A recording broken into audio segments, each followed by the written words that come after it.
香港雙職家庭嘅現象較為普遍，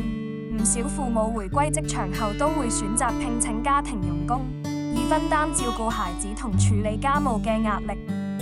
由於需要長時間相處，所以家長同子女以及家庭傭工之間嘅相處模式變得非常重要。呢種相處模式需要建立喺尊重同理解嘅基礎上，家長應該給予家庭傭工充分嘅尊重，俾佢哋能全心全意咁照顧僱主嘅家庭。聘請家庭傭工前嘅考慮事項，以下係家長喺聘請家庭傭工前需要考慮嘅事項。一、家庭成員嘅意願。家長應同各家庭成員溝通及向佢哋解釋聘請家庭傭工嘅原因。家長特別需要單獨向子女解釋請工人姐姐嘅原因，因為如果孩子係一直由父母照顧，佢哋可能唔理解點解需要工人姐姐嚟代替父母照顧佢哋嘅生活，甚至可能誤解為係因為自己不聽話，所以父母唔再陪伴自己。因此，父母應該要耐心解釋，例如媽媽需要上班才能賺錢養家，所以媽媽喺上班時需要工人姐姐嚟照顧你哋，到晚上媽媽就會回家陪你哋玩。由此，小朋友就會明白未來會由工人姐姐照顧佢哋。二、家庭傭工嘅角色。家長喺聘請家庭傭工前，需要思考他們喺家庭中係擔任點樣嘅角色，係子女嘅陪伴者、教育者，定係代理家長。聘請家庭傭工嘅目的係為咗減輕家長嘅家務壓力，但咁唔代表家長能將小朋友嘅起居生活完全託付給家庭傭工，自己就唔需要理會。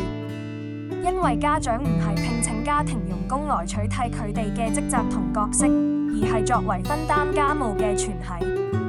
因此，即便有家庭傭工後，家長仍然需要理會家庭事務。喺工人姐姐嘅幫助下，家長可以將空閒時間放喺同子女相處上，利用下班時間同子女增進感情。因為親密嘅親子關係係需要長時間相處嚟培養，而非提供良好嘅物質生活俾子女便足夠，更需要家長給予子女精神層面上嘅支持同照顧。三、文化差異。家庭傭工嚟自唔同嘅國家，其文化背景、生活習慣、語言、宗教信仰同飲食習慣等方面都與香港社會有所不同。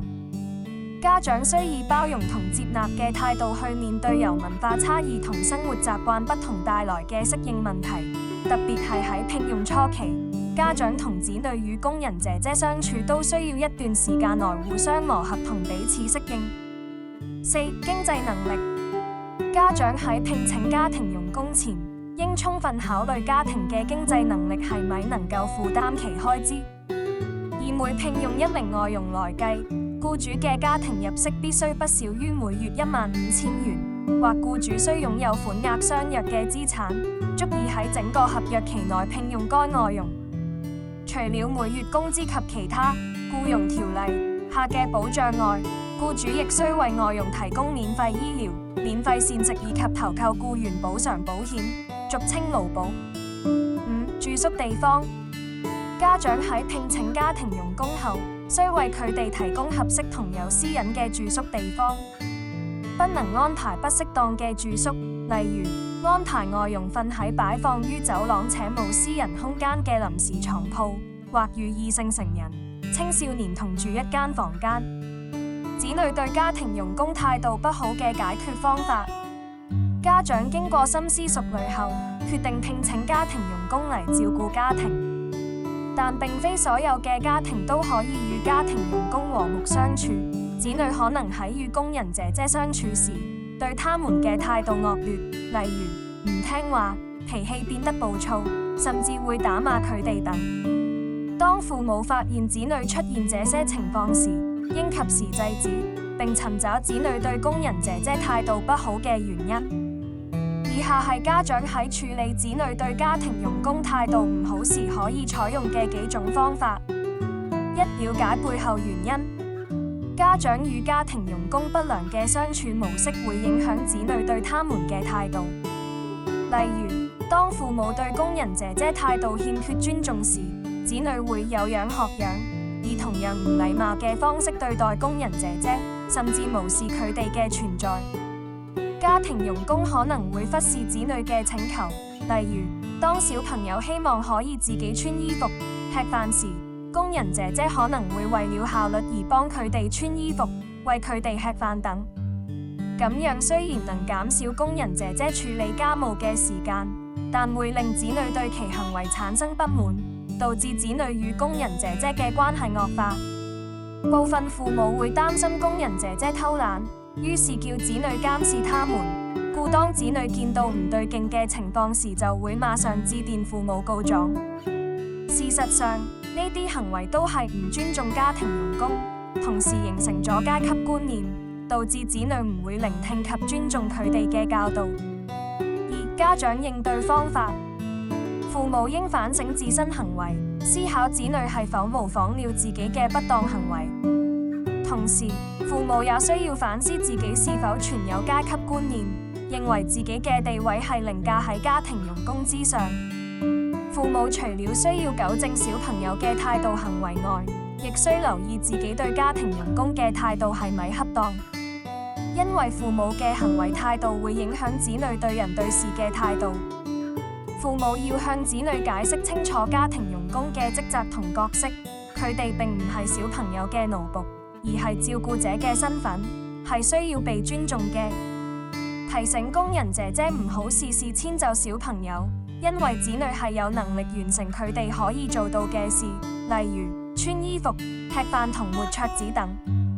子女可能對工人姐姐唔太熟悉，所以抗拒與他們相處。父母可以提供空間同時間，俾工人姐姐慢慢接觸子女，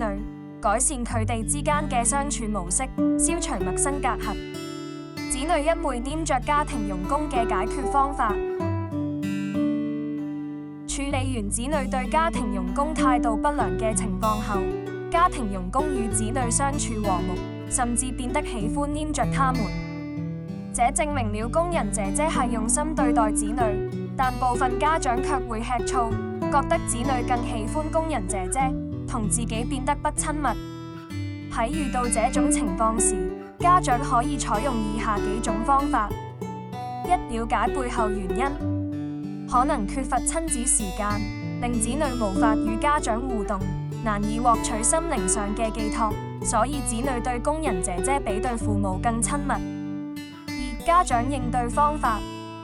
明白孩子嘅依附心理，並反省自身言行。因為父母每天都要上班，晚上回到家時，根本沒有足夠嘅時間與子女相處，變相喺一天中，工人姐姐係子女最常見嘅人，自然會對佢哋產生依賴，容易與父母關係變得疏離。家長應多參與子女嘅日常生活，即使下班回家後感到很疲倦，都依然需要抽出時間同子女相處，例如分享彼此一天中遇到嘅趣事或煩惱，陪子女玩耍，同子女一齊睇故事書等。呢啲活動所需嘅時間唔多，但卻係一天中難能可貴能與子女相處嘅時光。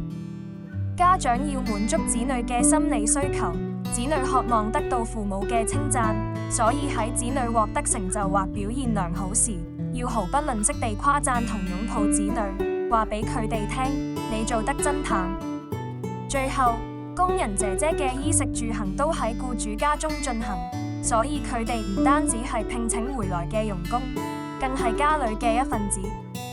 所以喺面對子女與工人姐姐嘅矛盾時，家長應找出原因並糾正雙方嘅態度，同時反省自身嘅態度係咪對子女造成不良影響。良好嘅溝通能令雙方明白問題嘅根源所在，並作出改善，咁樣雙方都會感受到被尊重，相處也會變得和諧。